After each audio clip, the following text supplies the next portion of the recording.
7 अक्टूबर 1998 को वजीर आजम मियां नवाज शरीफ ने जनरल परवेज मुशर्रफ को चीफ ऑफ आर्मी स्टाफ के ओहदे पर तैनात किया। ताहम अगले ही साल कारगिल तनाजे के बाद दोनों के दरमियान शदीद बदएतमादी पैदा हो गई। 12 अक्टूबर 1999 को जब परवेज मुशर्रफ कोलंबो श्रीलंका से वतन वापस आ रहे थे तो नवाज शरीफ ने अचानक इन्हें ओहदे से बरतरफ करके DGISI lieutenant general Ziauddin Bhatt को नया आर्मी चीफ मुकर्रर कर दिया, मगर हालात ने गैर मुतवक्के मोड़ लिया। परवेज मुशर्रफ का त्यारा नवाज शरीफ की मज़ामत के बावजूद कराची एयरपोर्ट पर उतर गया। उसी लम्हे कोर कमांडर ने मुशर्रफ को आर्मी चीफ का प्रोटोकॉल दिया। फौज बैरकों से निकलकर सड़कों पर आ गई और 111 ब्रिगेड ने वजीर आजम हाउस का कंट्रोल संभाल लिया। चंद ही मिनटों में सरकारी टीवी, रेडियो और हवाई अड्डे फौज के कब्जे में आ गए और 3/4 अक्सरियत रखने वाले वजीर आजम नवाज शरीफ लम्हों में इक्तदार से महरूम हो गए। लेकिन ये पाकिस्तान की तारीख जो 76 साल से ऐसी चलती आ रही है, तब्दील होने का नाम नहीं ले रही।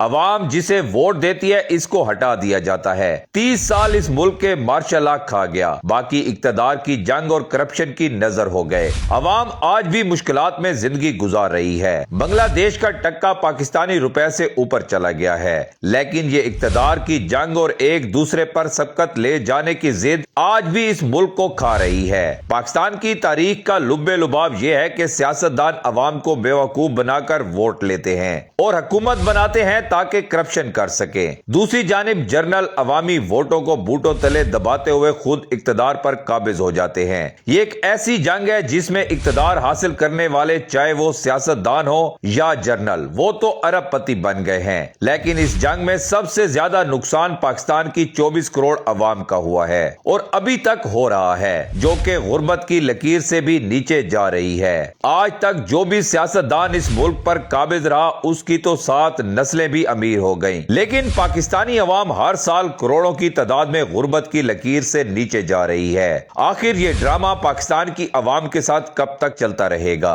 अगर हकीकत पर मबनी बात की जाए तो ये ड्रामा तब तक चलता रहेगा जब तक अवाम अपना हक छीनने के लिए उठ खड़ी नहीं होती। जब तक इसी तरह अवाम भेड़ बकरों की तरह सोई रहेगी, ये सियासतदान और जर्नैल खून पीते रहेंगे। यही इस मुल्क की हकीकत है। अगर आप हमारी बात से मुत्तफिक हैं तो कमेंट सेक्शन में अपनी राय जरूर दीजिएगा।